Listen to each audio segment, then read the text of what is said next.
বৃহস্পতিবার দিন তৈরি করেছিলাম সম্পূর্ণ নিরামিষভাবে গোবিন্দভোগ চালের খিচুড়ি। এই গোবিন্দভোগ চালের খিচুড়ির সাথে নানা রকম ভাজাভুজি তৈরি করে আমি কিভাবে পরিবেশন করেছি তারই ভিডিও আপনাদের সাথে শেয়ার করছি। প্রথমেই পরিষ্কার জলে ধোয়া মুগ ডাল সামান্য কড়াইতে তেল দিয়ে হালকা করে ভেজে নিচ্ছি। মুগ ডাল গ্যাসের ফ্লেম লোতে রেখে হালকা করে ভেজে নেওয়ার পর এর মধ্যে আমি দিয়ে দেব জল দিয়ে প্রথমে মুগ ডাল আমি সেদ্ধ করে নেব। এরপর আমি এখানে গোবিন্দভোগ চাল অ্যাড করব। যেহেতু গোবিন্দভোগ চাল সেদ্ধ হতে ডালের তুলনায় কম সময় লাগে চালটা, সে কারণে পরেই অ্যাড করছি।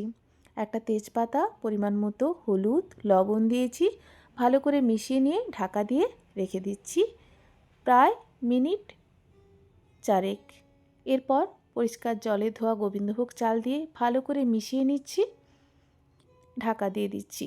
অপরদিকে কড়াইতে পরিমাণ মতো সর্ষের তেল দিয়ে দু আধখানা করা শুকনো লঙ্কা, 1 চামচ মতো 5 ফোড়ন, হাফ চামচ গোটা জিরে ফোড়নে দিয়ে সামান্য হিং অ্যাড করেছি। হিং দেওয়ার ফলে ফ্লেভারটা কিন্তু খিচুড়ির খুব ভালো হয়েছিল। এরপর কেটে রাখা ফুলকপি প্রথমে দিয়ে ফুলকপিকে একটু ভেজে নিচ্ছি। ফুলকপি একটু ভাজা হয়ে এলে একে একে সমস্ত সবজি দিয়ে দেব।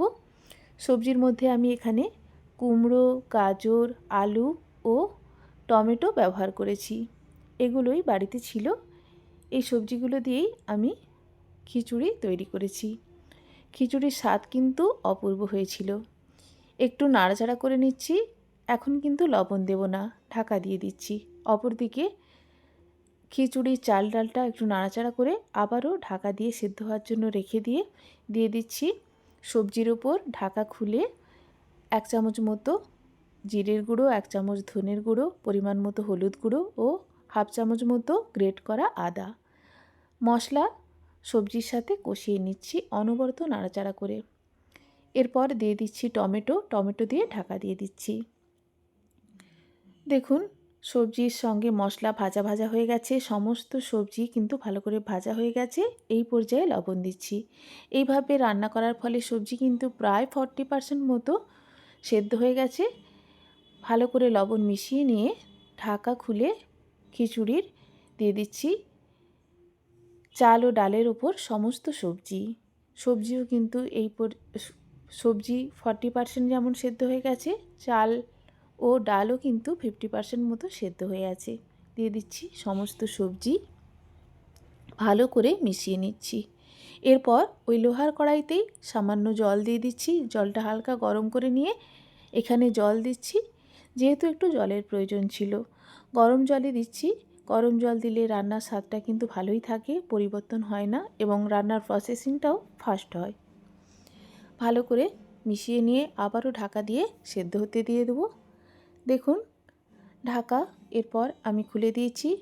চাল ডাল সবজি কিন্তু প্রায় 95% মতো কুক হয়ে গেছে।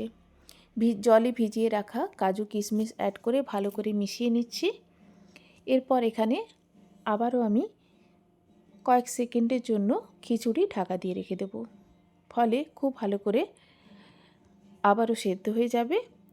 দেখুন এই পর্যায়ে ঢাকা খুলে দিয়েছি। 100% মতো রান্না আমার হয়ে গেছে। সমস্ত সবজি ও চাল ডাল সেদ্ধ হয়ে গেছে।